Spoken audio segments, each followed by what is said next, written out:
Some dodgy geezer brought us over here, and now he's making us do stuff for like, yeah, he made me climb up the ladder of a house today in the countryside because he was too slack to sort the keys out. So I had to climb in through the top of a chimney and down into a really tiny crawl space, and then hang down through the door. You didn't see that, did you, up there? We couldn't see any of it. We just heard bang, bang, and then there's dead silence. Literally, there was a hole, tin hole in the roof that you lifted a lid off, and I crawled into a space about that big. Oh, right, okay. And then crawled up, and then the roof was like that, and I had to try and kind of lift this big lump of wood up. Don't forget to put that thing back. Oh, you did it, didn't you? Yeah. So yeah, that's what's brought us over here. Yeah. Paul needed someone to help him break into a house. Because things are pretty hot for us at home at the moment, so we can't break into any houses where we live. So Paul very kindly said, "Do you want to come over to Estonia and break into some houses here?" Yeah. So we did, and very nice it was too. I really like it. It's lovely. People are very friendly. I've had a lovely time. I've been properly looked after. Very nice indeed. I was warned, not warned, but told that everybody would be very friendly and I would be well looked after, and that has been the case. I've really enjoyed it. I prefer to be away somewhere, not be a tourist. When you're a holiday maker, you feel more like a tourist, and you don't get to meet the people who take you to certain places and show you how the town or the city works.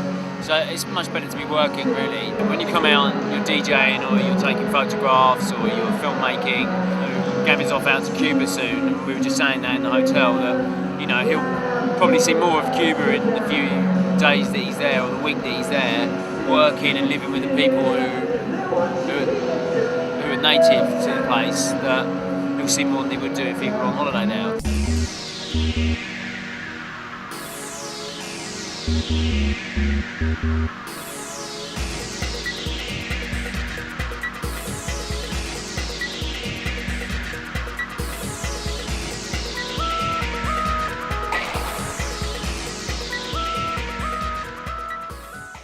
Take it as it comes. You can't. I've learned one thing about it. Just each place is so totally and utterly different.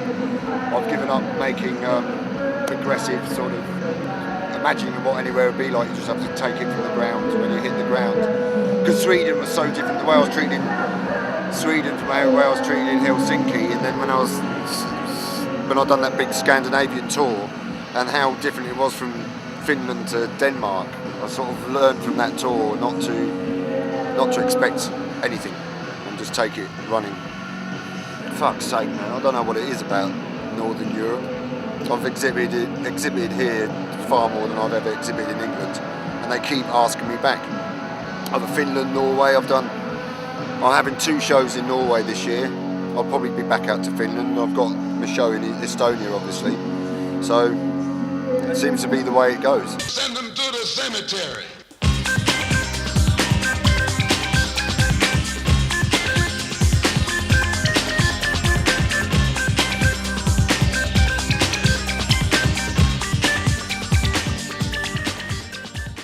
Raven's going to be bigger, a lot bigger, I think, because it was so much wider encompassing. Skinner's rose up and then went off into little groups and then it spread around the world in little groups. But Raven just washed over the whole world like a wave, and everything changed music-wise. You know, every country embraced it.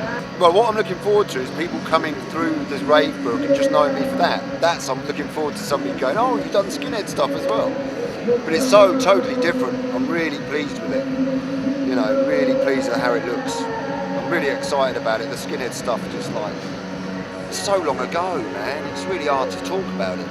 But this seems fresher, even though it is 20 years old. Maybe I'm just living 20 years behind myself. But no, it's exciting.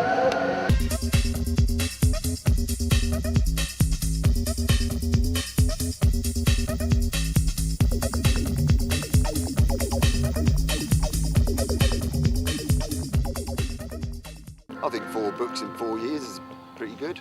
And then let's see what happens after that, really. I don't have a linear plan. I don't live that like that. I've always been heavily influenced by music, but the more I think about it, the more our whole family was so massively influenced by music. More so than I think a lot of people around our area. It was just a massive part of our lives. And I attracted it. I never went out to be a music photographer. I just fell into it, you know. By taking photographs of punk bands I liked, showing them the photographs, them saying, can I take more? Sounds found them, and I was working for Sounds for two and a half years, flying around Europe doing bands. But I forget that I'd done it. It just seems to be a part of my life, whether I pursue it or not. It always goes back to the music. Like with Art Rocker, I didn't go knocking on their door, you know, so I just go with that, really.